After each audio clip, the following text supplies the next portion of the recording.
Shalom, mes chers amis. Voici la pensée divine numéro 295. Priorité à la vie et non la loi. 1 Samuel, le chapitre 21. David est toujours fugitif. Il se rend chez le sacrificateur Achimelech, fils du petit-fils d'Élie. Achimelech est à la tête de 85 prêtres.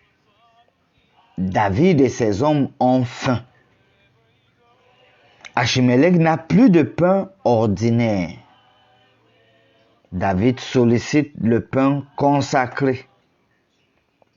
Mais c'est un pain qui est des pains de proposition qu'on avait déjà changé.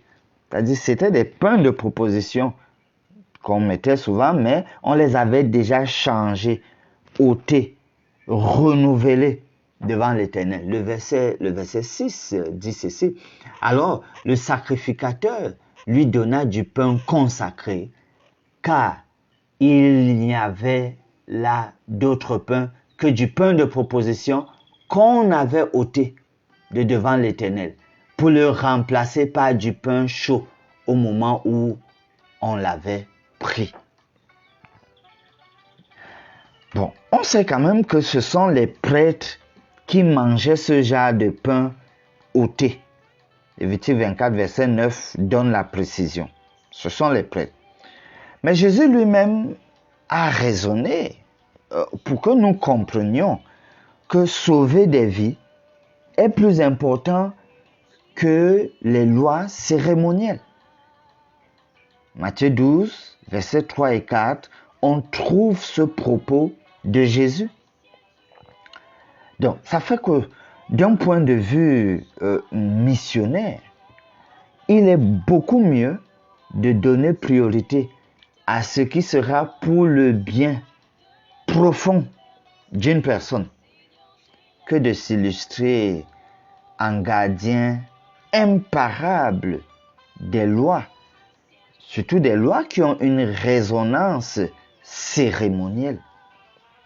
Donc, ici, lorsque nous disons priorité à la vie et non à la loi, il n'est pas question de la loi morale, mais de la loi cérémonielle. Donc, parfois, on doit regarder que dans le fond, ce qui met plus en avant la vie doit avoir plus de poids que ce qui veut à tout prix la conformité à la loi cérémonielle. Prions.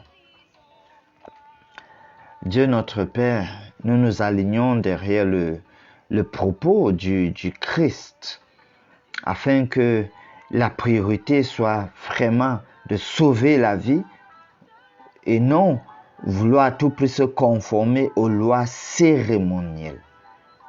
Merci donc de nous conduire dans l'entendement de cette parole et dans sa mise en pratique. Toutes choses pour ta gloire, nous prions au nom de Jésus. Amen.